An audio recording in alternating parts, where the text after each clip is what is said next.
రాష్ట్రాన్ని పామాయిల్ హబ్గా మారుస్తామని మంత్రి తుమ్మల నాగేశ్వరరావు తెలిపారు. పామాయిల్ సాగుతో తెలంగాణ పచ్చగా సస్యశ్యామలంగా మారాలని ఆయన ఆకాంక్షించారు. భద్రాద్రి కొత్తగూడెం జిల్లా దమ్మపేట మండలం గుత్తావారిగూడెంలో ఏర్పాటు చేసిన పామాయిల్ రైతుల ఆత్మీయ సమ్మేళనంలో తుమ్మల పాల్గొన్నారు. రాష్ట్రంలో 10 లక్షల ఎకరాల్లో పామాయిల్ సాగు విస్తీర్ణం లక్ష్యంగా ముందుకెళ్తున్నామని మంత్రి వెల్లడించారు.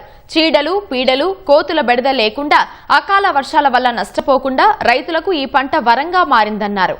అన్ని ఉమ్మడి జిల్లాల్లో ప్రాసెసింగ్ ఫ్యాక్టరీలను నిర్మిస్తున్నామని మంత్రి పేర్కొన్నారు.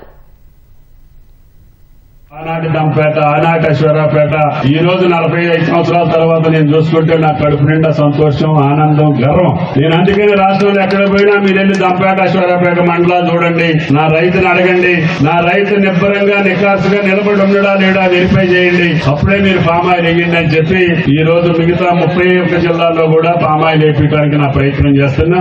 ఈ యొక్క సంవత్సరంన్నర 2 సంవత్సరాల కాలంలోనే సుమారు 2 లక్షల ఎకరాలు వేయగలిగాం. రేపు రాబోయే నా పదవీ కాలం ఈ రాష్ట్రంలోనే 10 లక్షల ఎకరాలు మినిమం కావాలనేది నా కోరిక. అందుకని తెలంగాణ అన్ని జిల్లాల్లో కూడా ఫ్యాక్టరీ నిర్మాణం జరుగుతుంది. రేపు వచ్చే ఈ సీజన్ లోనే సత్తుపల్లి నియోజకవర్గంలో కూడా కల్లూరుగూడాన్ని కూడా ప్రారంభిస్తాం. అదేవిధంగా వైరా నియోజకవర్గంలో ఒక ఫ్యాక్టరీని ప్రారంభిస్తున్నాం.